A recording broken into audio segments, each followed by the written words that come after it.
చూడండి, pipes and system నుంచి ఒక స్టూడెంట్ ఒక మంచి డౌట్ అయితే పంపించారు. అదేంటంటే A+B రెండు పైపులు కలిపి వర్క్ చేస్తే 7.5 అవర్స్ ట్యాంక్ ఫిల్ అయిపోద్ది. ఏ అనే ఒక పైపు బి అనే ఒక పైపు పనిచేస్తే పట్టే టైం కంటే ఒక 8 అవర్స్ తక్కువ తీసుకుంటారు. అయితే బి తీసుకునే టైం ఎంత అని అడుగుతున్నారు.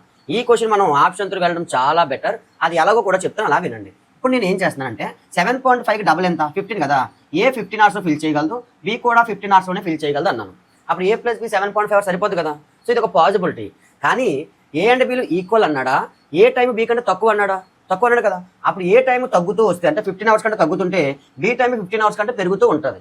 అంటే మన ఆన్సర్ 15 అవర్స్ కంటే ఎక్కువే ఉండాలి, కానీ తక్కువ ఉండడానికి అయితే అవ్వదు. సో మన ఆన్సర్ 12 అవ్వదు, 10 అవ్వదని చెప్పొచ్చు. ఆ రెండింటిలో ఏదైనా అవ్వచ్చు. ఇప్పుడు ఒక ఆప్షన్ తీసుకొని మనం సాటిస్ఫై చేద్దాం.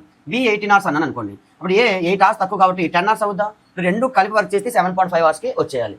అది చేద్దాం. చూడండి, time ratio 5:9, efficiency ratio 9:5. Work ఎంత అంటే 90. ఆ 90ని A+B చేస్తే 14ఏనా. సో 90/14 అంటే 7.5 అవర్స్ వస్తుందా? రావట్లేదు. కాబట్టి ఇది కూడా మన ఆన్సర్ కాదు. మన ఆన్సర్ పక్కాగా 20 అవర్స్ అని చెప్పొచ్చు. ఒకసారి సాటిస్ఫై చేద్దాం రండి. బి అనేవాడు 20 అవర్స్ చేయగలిగితే ఏ 8 అవర్స్ ముందంటే 12ఏనా. ఇప్పుడు టైం రేషియో ఎంత 3:5. ఎఫిషియన్సీ రేషియో ఎంత 5:3. సో వర్క్ ఎంత అంటే 60ఏనా. ఆ 60ని ఇద్దరు కలిపి చేస్తే 5+3 8 కదా. చూడండి, 8 7s 0.85 7.5 అవర్స్ సరిపోయిందా లేదా. సరిపోయింది. కాబట్టి మన ఆన్సర్ 20 అవర్స్ అని చెప్పొచ్చు.